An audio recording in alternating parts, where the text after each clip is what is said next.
తీసుకొచ్చి మహిళలకే ప్రాధాన్యత ఇవ్వాలి, మహిళలకే చెప్తే బాగుంటుందని చెప్పి ఇవాళ మహిళలకే 2-3 పథకాలు తీసుకొచ్చి గ్రామాలలో ఇవ్వడం జరుగుతుంది. మొన్న మీరే చూసారు సన్న బియ్యం, ఇవాళ దొడ్డు బియ్యం వస్తే ఎవరు తినకుండ్రి, దొడ్డు బియ్యం వస్తే అందరు అమ్ముతా ఉంటారు, అక్కడిక్కడ ఆటోళ్ళకి అమ్ముతుర్రి, అమ్ముతున్నాము కూడా అమ్ముతారు.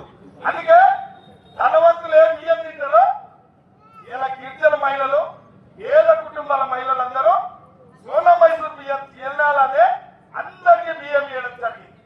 బియ్యం బాగున్నాయో చెప్పండి, బాగున్నాయో.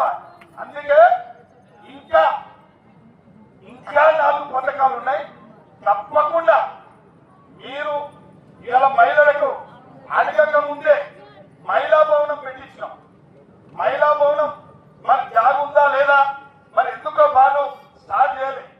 అంగన్వాడీ భవనం ఇచ్చినాం. మహిళలకు మహిళా బిల్డింగ్ ఉండాలని చెప్తే తగిన స్థలం ఉందా, తప్పకుండా మహిళా బిల్డింగ్ మరి కట్టి అని మీరు లేకపోతే మేమన్నా కాంట్రాక్టర్ తోలిస్తాం.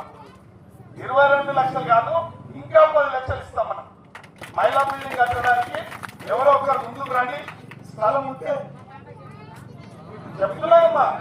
మీ తండ్రకు గుండె తండ్రకు బీటీ రోడ్ చేస్తున్నారు, గుండె తండ్రకు సాక్షులన్నీ